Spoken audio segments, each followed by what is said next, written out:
Yes, so thank you. So I wanted to talk about Lunar cold traps, which are defined by sublimation rates. Sublimation rate is low, the potential sublimation rate is low.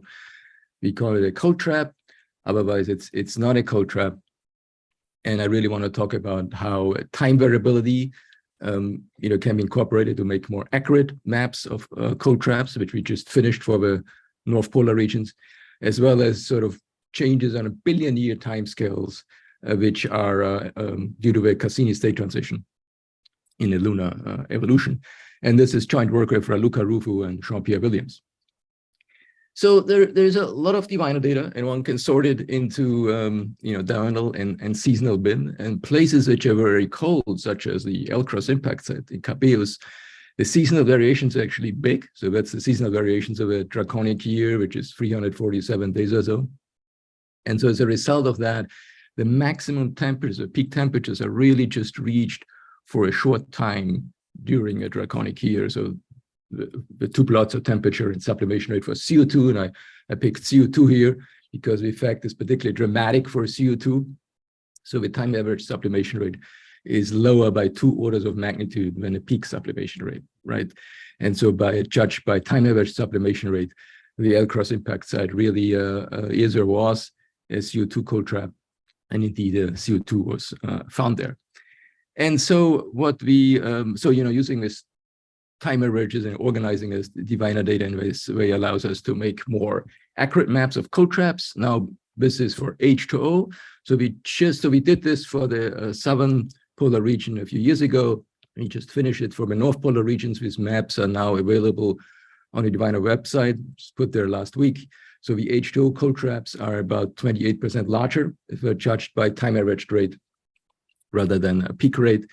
And then the same site also has new maps of mean temperature, subsurface stability, and all the data products we made for the South Polar region a few years ago.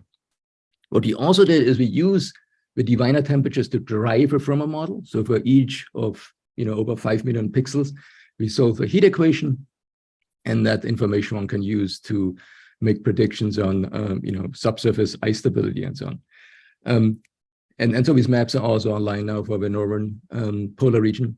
And I should point out 2 things here. One is I heard about this classification of half a meter shallow stability and 1.5 meter. So half a meter is probably not the right scale. So 10 centimeter is a relevant scale for subsurface stability. And also the subsurface cold trapping is not on any of the maps of these ice stability regions I have seen so far.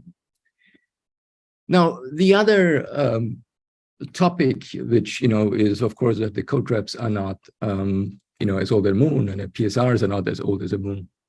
So William Ward pointed this out in a paper in 1975 as a sort of a moon formed close to Earth, but then migrated outward. And so it became sort of a tidal influence of the Earth versus a tidal influence of the sun, right? So it had to change what we call the Cassini state. So the moon falls very quickly, dissipates very quickly into one of these Cassini states. And now we are in Cassini state 2, but the moon could not have been in Cassini state 2 early on. Therefore, we had this major axis excursion probably about 4.1 billion years ago, which was a long time ago, but it still takes a long while for the axis tilt to relax back.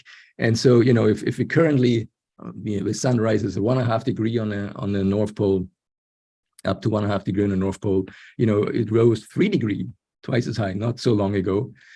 And therefore the PSR area was half as large. And so what happened recently is it was difficult to tie the Earth-Moon distance, which sets this axis tilt, to actual times. But there has been a recent paper by Farhad et al., which associates times of Earth-Moon and distances. And here now is the plot of the actual sun elevation as a function of time, not of Earth-Moon distance, but as a function of time. And which is currently 1.5 degrees, but 2.1 billion years ago, it was 3 degrees. Which means the PSR area must have been half as big. And about 3.4 or so billion years ago, the sun goes very high and all the PSRs disappear. So here is now a plot of PSRs, and the blue are the current PSRs, the green are the PSRs 2.1 billion years ago, red are PSRs 3.3 billion years ago. And these maps also available online on Synodo, on this link. And here is a plot of PSR as a function of time, right? So here the PSR made of, with ray tracing calculations. And so the PSR area really is only half as big 2.2 billion years ago, using the current topography, of course. So, they're even younger, and beyond 3.4 billion years, they just sort of entirely disappear. The average age of a PSR using current topography is only 1.8 billion years. Now, these as PSRs, cold traps are likely younger than PSRs because they're smaller and the higher the sun, the more terrain radiance. Now, back to the L-cross impact site, which I showed on the first slide. So the L-cross impact site is a very young PSR. It's only 0.9 billion years ago.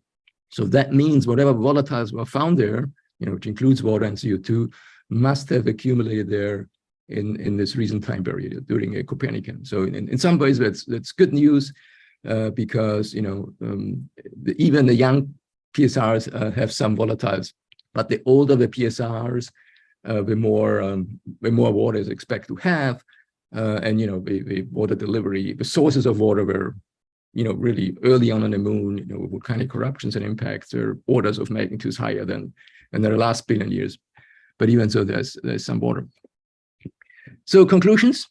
So we have just finished for the North Polar region what we did for the South Polar region a few years ago. Use to make these maps of cold traps, subsurface cold traps, and subsurface stability. At 240 meter per pixel, because we're diviner, driven by diviner temperature, not by models, but diviner temperatures, and then subsurface model. The PSRs are fairly young, probably only 1.8 billion years on average, and none is older than 3.4 billion years, so likely. But even the very young PSRs have some water in them. Thank you.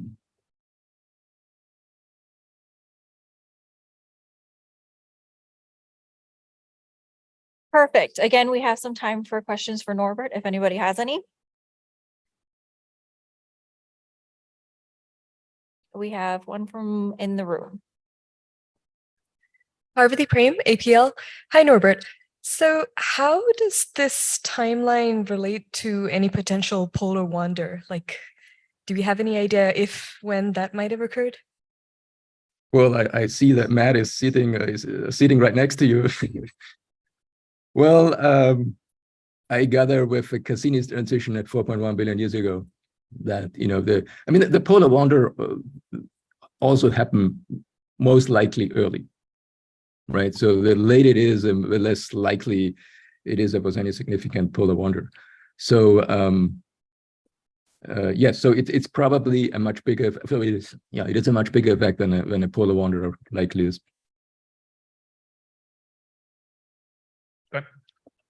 Okay, Bill Bodke, Southwest Research Institute. This is really interesting. I wanted to ask about then filling the cold traps, right? So if you only have, let's say, 1 billion years or 2 billion years to fill them, you could maybe do that with impacting, you could maybe do that with impactors. I guess we'd have to see whether there's enough water flux there. Does this suggest, though, a preference for how you would fill the cold traps with ice? Well, there is a mechanism which works continuously, and that's the solar wind generated water, right? Now, so the water could have just come from that now, but there's also CO2 and other volatiles at the L-cross site. So, there must have, which couldn't be solar wind generated. So there must have been some aspect of, either impacts or late outgassing. But the water itself could have just been solar wind generated. Not to go back and forth, but there was a paper that came out about a few years ago that suggested that the D to H ratio of what they saw in the L-cross was not consistent with implanted water, but more, not with solar wind water, but more was along the line of comets. Although I know Paul Hain doesn't like that result, but okay. I'm actually not familiar with result. I gather there is actually, I mean, from polar sample analysis results that the DOH is actually almost zero. It's very low. So actually, I don't know about this L-cross DOH result. I think this was the Catherine Mann paper, but okay, we should. Oh, talk well, about I this think later on. that's modeling. I mean, Yeah, you know, this is. yeah. Okay, thank you.